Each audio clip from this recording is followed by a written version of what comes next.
Well, hi there, food friends. It's Kevin.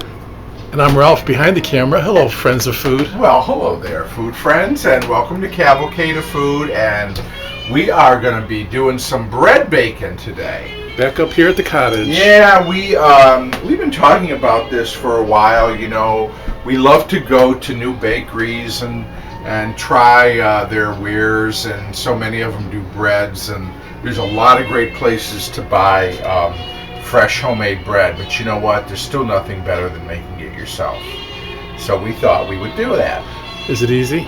It actually is easy, but it takes time. You can't bake bread in, a half an hour. So what's the first step? So we're making a whole wheat bread, Ralph. That's, I think, what you requested. Yes. So you have whole wheat flour to We start with? got whole wheat flour and white flour, okay? So what we're going to do first is we're going to combine the two flours. Here's what I've got. I've got 4 1/2 cups here of whole wheat flour. Is that easy to find? Is it just like regular flour? It's easy to find in the grocery store.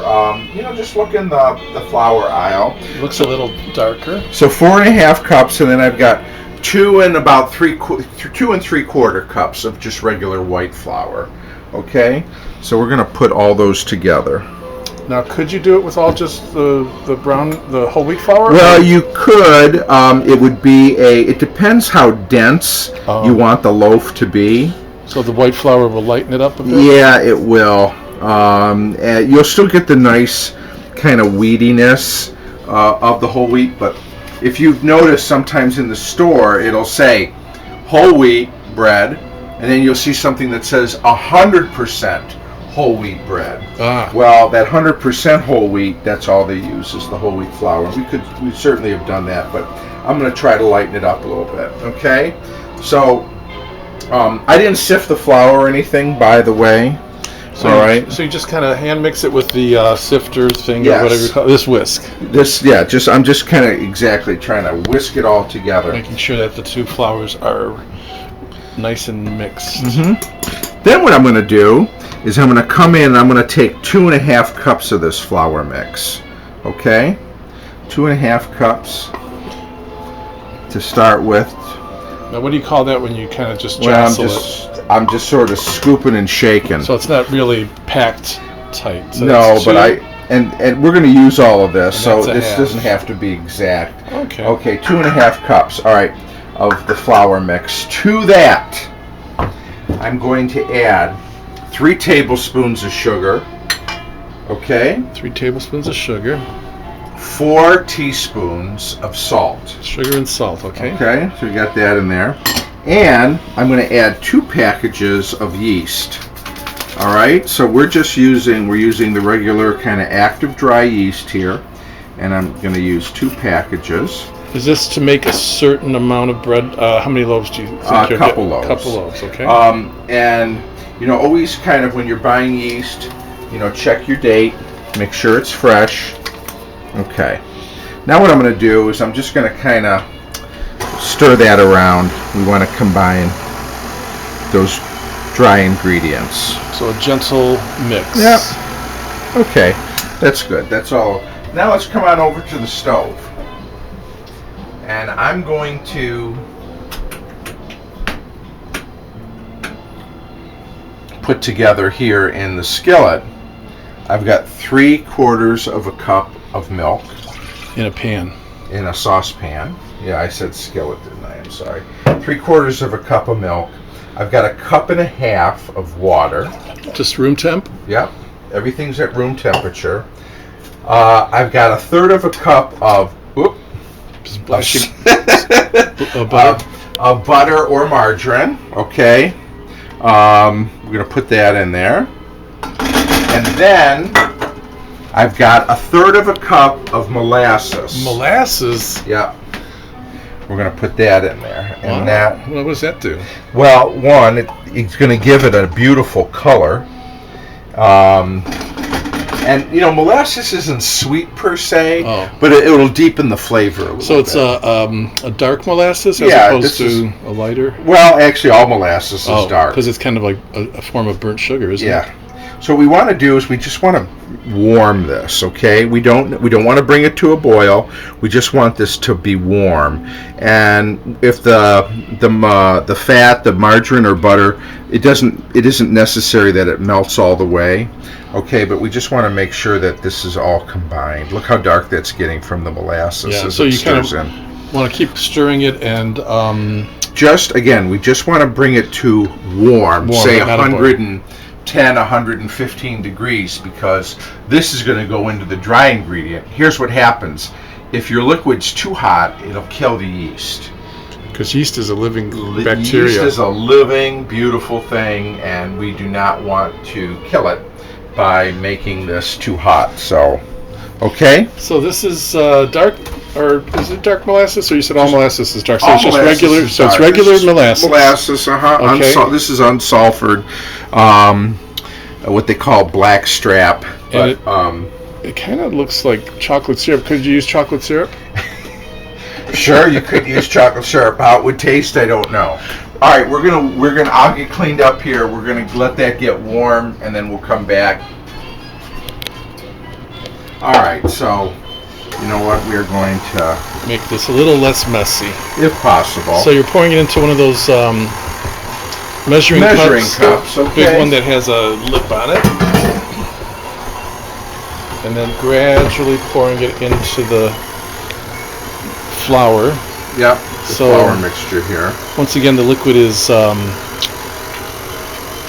water, Milk, margarine, or butter, and molasses. Molasses. That's it.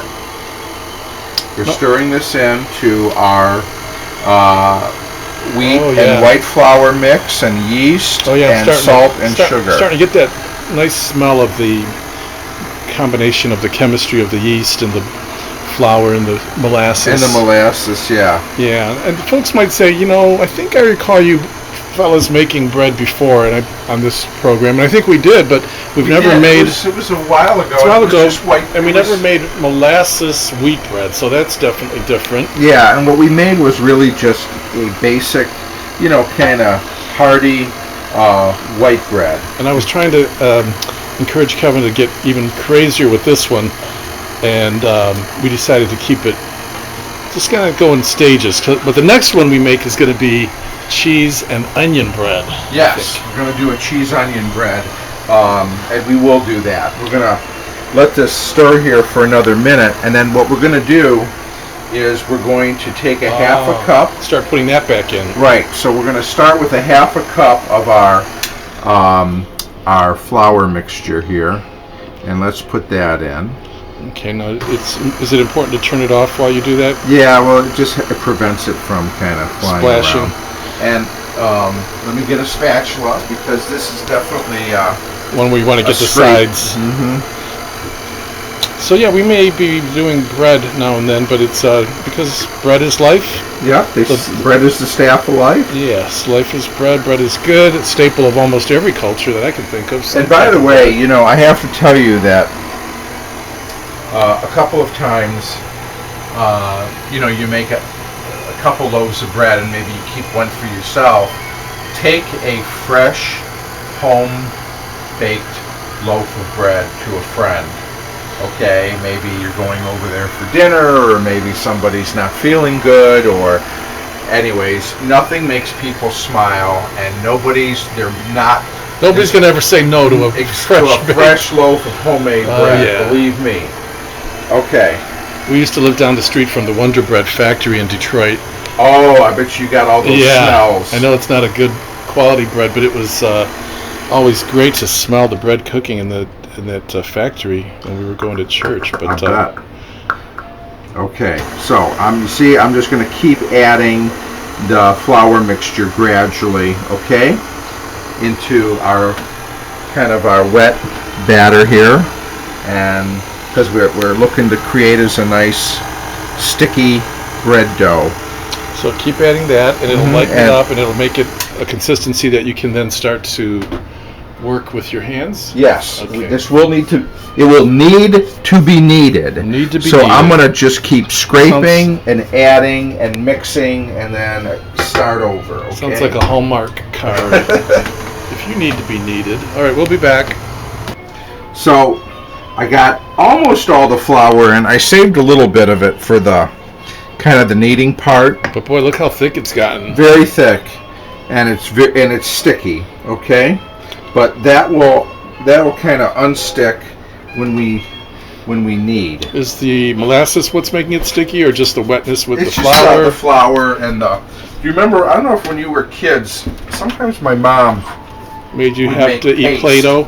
She would make paste out of Yes. flour and water. Oh yeah, and let you play with a little bit of it. Yeah.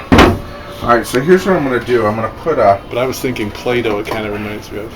If you have a counter, I'm taking. I probably have maybe a quarter of a cup of that dough or the flour mix left, and it's going to end up in the dough through the. But you're using it as something to kind of help you. Yep. Keep it from sticking to the counter or Exactly. the board. Okay. So you try to get everything out of there. I'm going to get the dough out of here. Okay. But look, it's got a beautiful color. And I'm going to kind of flour up my hands here. And I think we talked about kneading before and what that is. It's pulling and pushing and turning. Pulling, pushing, turning. Okay? Yeah. We're going to do this, for maybe about 5 minutes. Okay?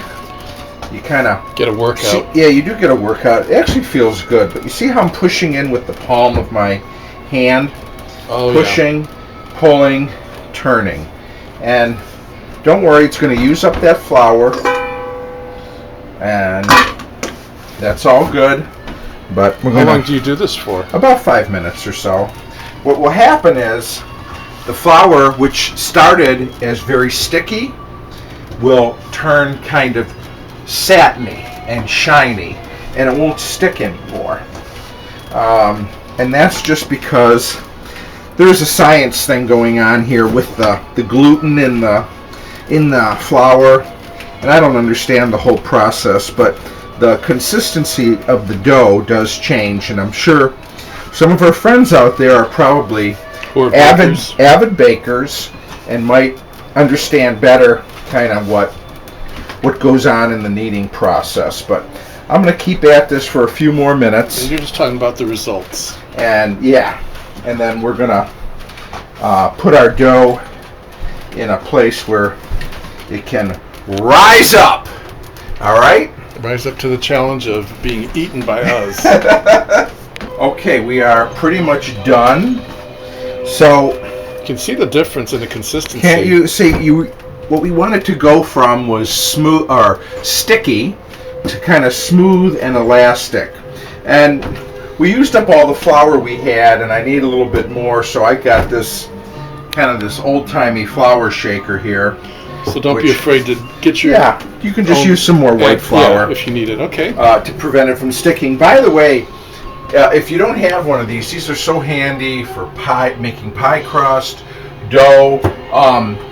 Something I use at home where I don't have one of those is just save an old salt shaker or spice jar with a little shaker top on it and put flour in there, and then you can just sprinkle it. Okay, so here we go. Here is our beautiful dough with whole wheat flour. And that's going to make 2 loaves. And, that's the flour we use. That's the whole wheat flour we use. All right, so now I've got a bowl here. What I'm going to do is I'm going to cut me a nice pat of butter. Okay? And I'm going to spread this all inside the pan. This is going to do 2 things. One, it's going to prevent the dough from sticking to the pan. Okay? And it's also going to put some kind of butter in the flavor. What's wrong with that, right? Nothing's wrong with that. So that's going to be where you put the whole big thing of to let it rise. To rise. Okay. It's first rise. Okay. So this is a double rise. Yeah. So here we go. I'm gonna kind of just try to button the bottom of it here up. Okay. And what I'm gonna do is I'm gonna put it in this way, and then I'm gonna flip it over so that you see how I got the butter on the top, yeah, and then I flipped shininess, it. yeah. All right. Then what we're gonna do, I'm gonna take a clean towel here and I'm gonna cover it up. This needs to be in a warm place. And you know what's warm in the summertime in this house, Ralph? The front porch. The front porch. So you know what? We're gonna put it out there on the table. Come on. Did you ever make mud pies when you were little? You know what? I think I did. I know my brother did. That's what this reminds me of, making mud pies. So you know what? Oh yeah, it's nice. Oh my goodness, it is very warm. We're gonna put that on the table, okay?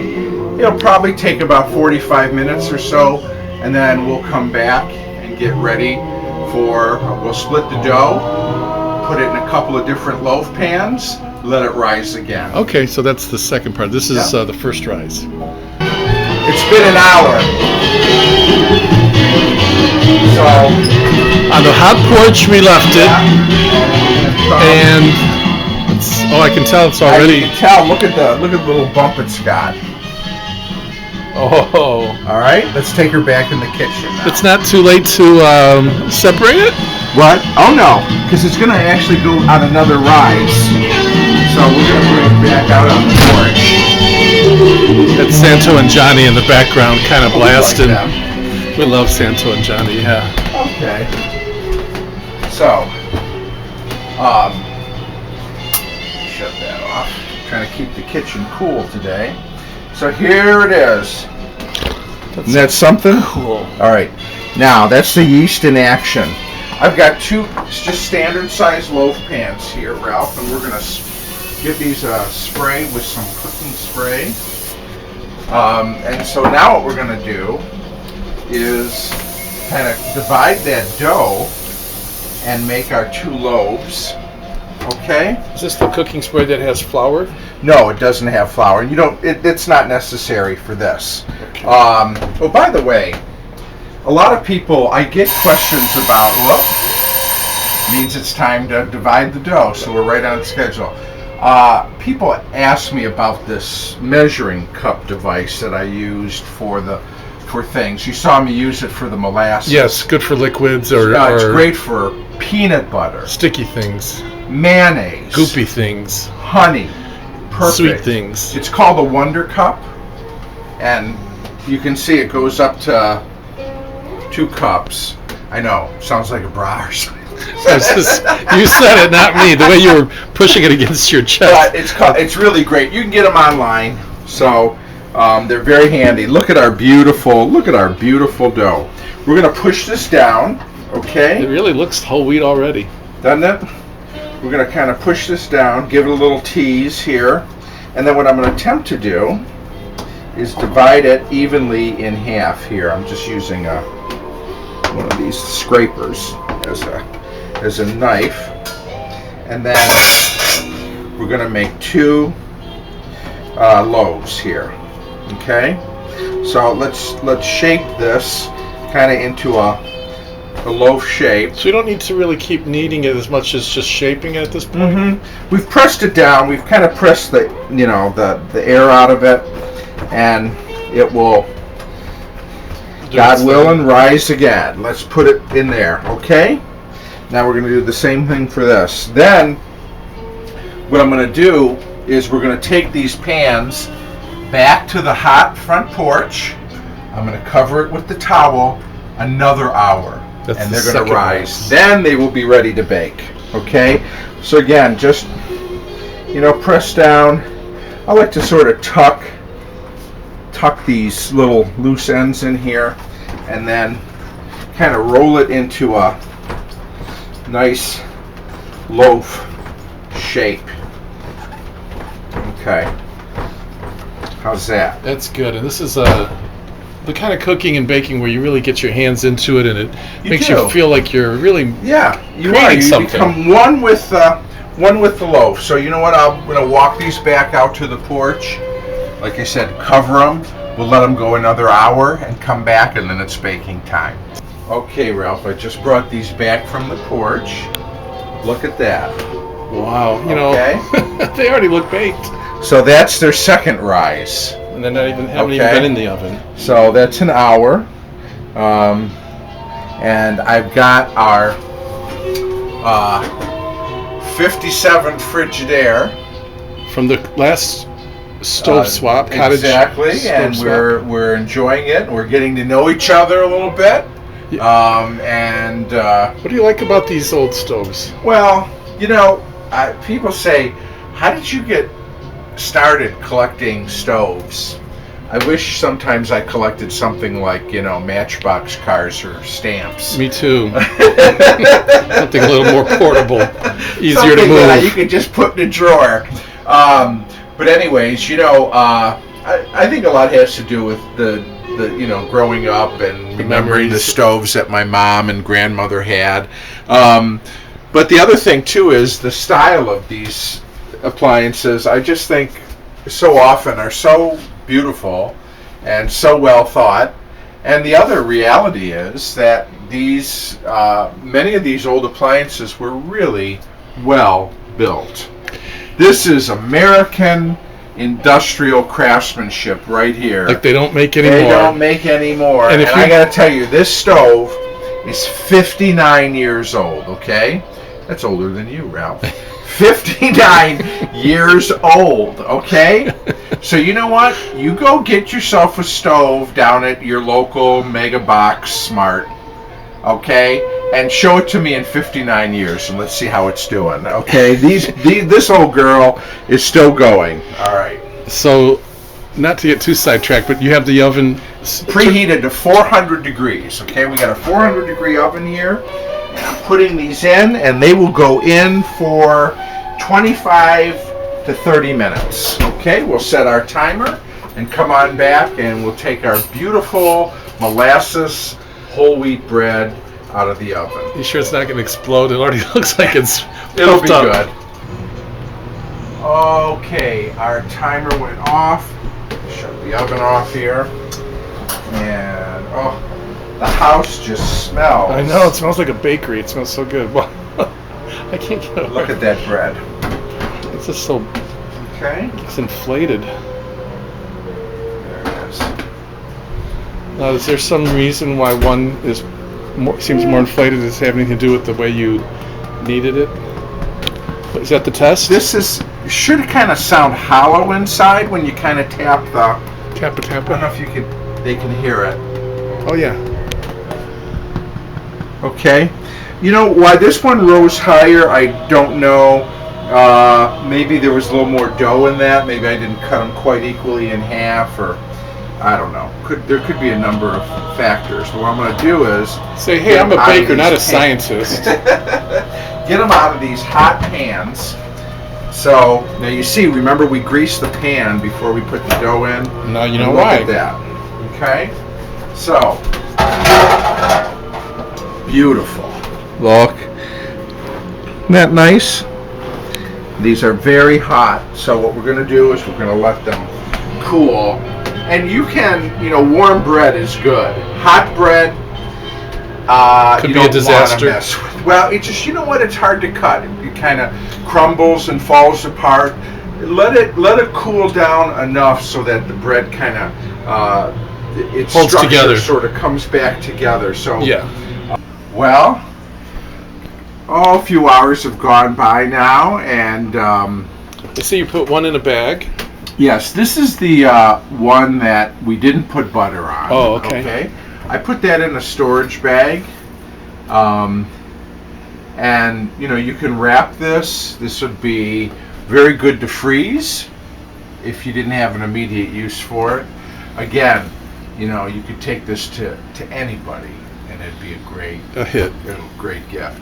So here's the one that, if you look, is a little darker, because this one we brushed at Ralph's request with melted butter when it was still hot out of the oven, right? Yes, you saw it in my face that I I wanted. did. So what I'm going to do is let's cut into it, and I'm going to cut here. Oh, look. So first sure of all, looks whole wheaty. this is the heel, the Ooh, end, which I like I the know heels. is Ralph's favorite. But look at that beautiful texture of that bread. Isn't that beautiful? Yeah, it's very cool. Very And dense.